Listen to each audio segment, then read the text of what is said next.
Amigos de película, soy Gaby Cam y estoy muy feliz de hablar hoy con nada más y nada menos que Matt Reeves, el director de The Batman. Matt, thank you for being with us today. It's an Thank you honor for to having have you me. here.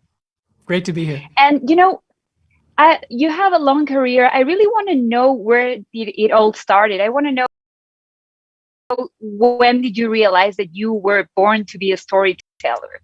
Oh my gosh. I made movies.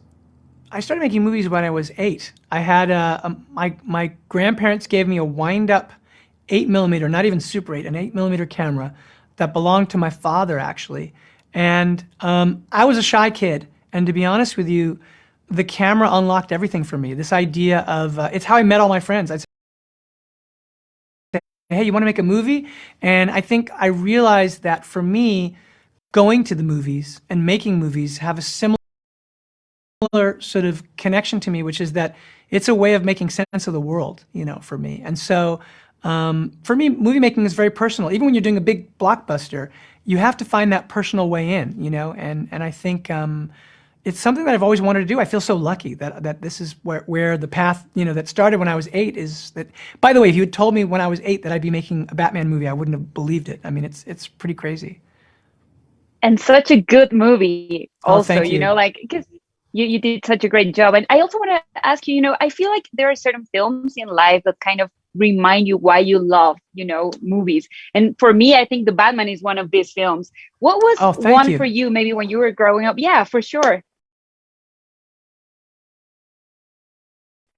Oh gosh. Well, when I was growing up, of course, when I was a kid, of course, Star Wars and that kind of thing, those are really impactful. But as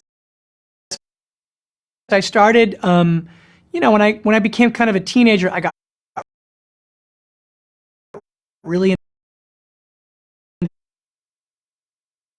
into Scorsese, and I would say that like Taxi Driver and Raging Bull and The Godfather and those movies kind of they got me really excited. I think Raging Bull was the movie that made me aware in a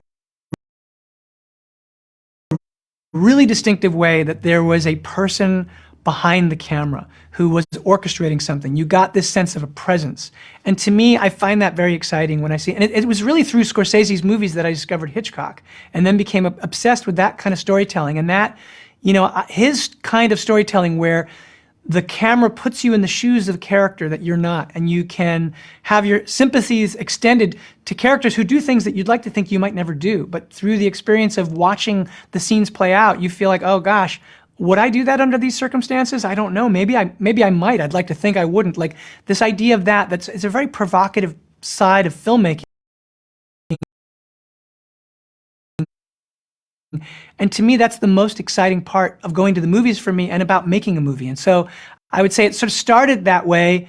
And then that's the approach I still use to this day. I always think about trying to make the film from the point of view of the character in a really distinctive perspective way so that you feel like you're in that character. The sound around you, it's meant to be subjective. That idea of the subjectivity, the picture is meant to be from the point of view. The angles are all related to a tone and vibe that makes you feel like you are in this world and you are somehow having the experience that these characters are going through. And talking about the Batman and having heard all of this, sometimes in some scenes it kind of feels like you are invading someone's privacy. The way the Yeah. shots are made, it kind of feels like you are sneaking in. Yeah, well, What was it? and that's very Hitchcockian too. Like that was one of the things Yeah, that Hitchcock used to do is he had this voyeuristic fascination. Look, that's what movies are, right? We're eavesdropping. We're looking. And so he would do things, like in Rear Window, many times throughout, he would do something that was brilliant, which was that by making you aware of it, it also implicated you in it because everybody's fascinated with watching, right? That's why we were going. We want to observe. We're trying to see. We're eavesdropping and we're voyeurs. And then to suddenly make you aware of it, it also makes you sort of question, like, wait, is this okay? Are we allowed to be looking at this? Is this right? And so the movie is meant to be in that way at certain moments. And in fact, one of the things I wanted to do was I thought that there was this, this connection between the Riddler and Batman, and how they both in this story have a kind of voyeuristic quality. And there were certain moments where I was hoping you wouldn't be able to know quite yet until the scene evolved whose point of view you were in. It constantly would play with the audience's identification to think, well, where am I watching this from? How should I feel about what I'm seeing? And to me, that kind of storytelling is very exciting. So I want to know, were there any fears or any concerns when you decided to do the Batman? There was complete terror. I mean, the